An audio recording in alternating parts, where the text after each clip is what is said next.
Why do trains work? Not how, why. Why exactly do trains work in some places but not others? Why do the trains in Tokyo run on time every time, but the trains in Chicago run sometimes, some of the time?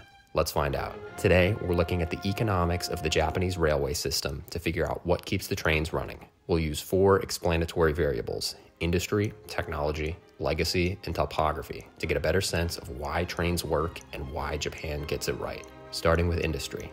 To understand the economics of trains, we need to know the market. Let's start with some basic factors. Trains cover long distances, support large populations, require heavy capital investment, and need large sums of additional capital to retain a viable profit margin. Put another way, it takes big business or big government to keep train companies on the tracks. Japan differs from most countries in one big way. Their trains are not solely subsidized by the Japanese government. In 1987, the Japanese railway system was split up from the JNR into 7 major private companies, each with several local companies to compete with. This means that the Japanese railway market is a competitive enterprise, unlike the train markets commonly seen across most of the US and Europe. On top of the competition, there is another factor at play: diversification. JR companies and their competitors aren't just train companies.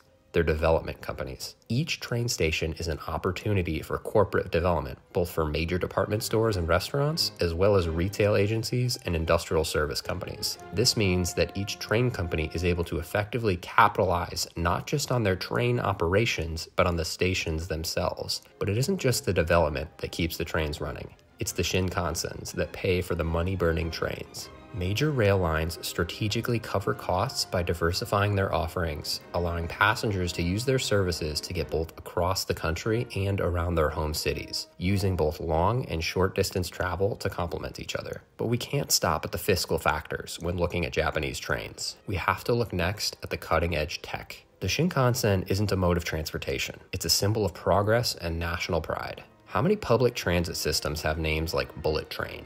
Not many. The Shinkansen, or New Main Line trains, top out at a max speed of 200 miles per hour, connecting major cities across Japan and offering a safe, convenient, and affordable alternative to other forms of long-distance travel, namely cars and planes. Newer iterations of the Shinkansen are using superconductive magnet technology to hover over tracks and increase speed further by reducing resistance. The trains keep getting better. But why? Why do Japanese rail companies keep investing in new technology when they could just as easily capitalize on demand and elasticity? Japan loves trains. Trains love Japan. We already know that trains love Japan, but why does Japan love trains? To Japan, trains represent cultural values of timeliness, community, and respect. Cars symbolize freedom and individuality in the West. Trains reflect a different set of ideals. The trains in Japan are clean, quiet, on time, and organized. In fact, the trains are so efficient that passengers receive certificates of lateness in the infrequent event of an untimely locomotive.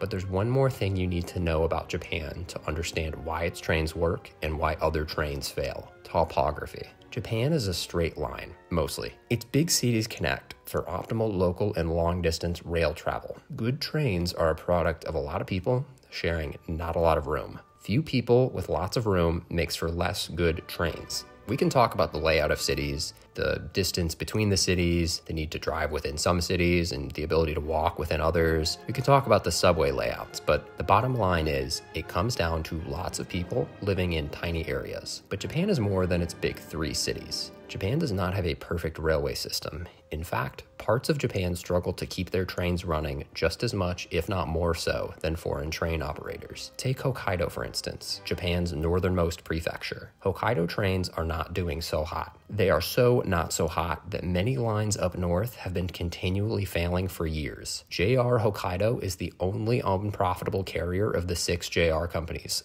We are now approaching our final station. Rather than ask what Japan is doing right and how other countries should adopt similar practices, we ask why trains work in the first place. When we ask why, we find that not everything can be replicated. It isn't so simple. We can't take American cities and artificially cram them all together, nor can we strip the roads and sell off our cars to subsidize the construction of new rail lines. We can't change what our vehicles mean to us. Because when we ask why trains work, what we're really asking is why trains don't work in most most places. And what we find is that they can't work in most places. If there's anything we've learned, I hope it's this. Trains operate in proportion to how we expect them to work and how they can work. Our trains, like ourselves, will only work as well as we want them to.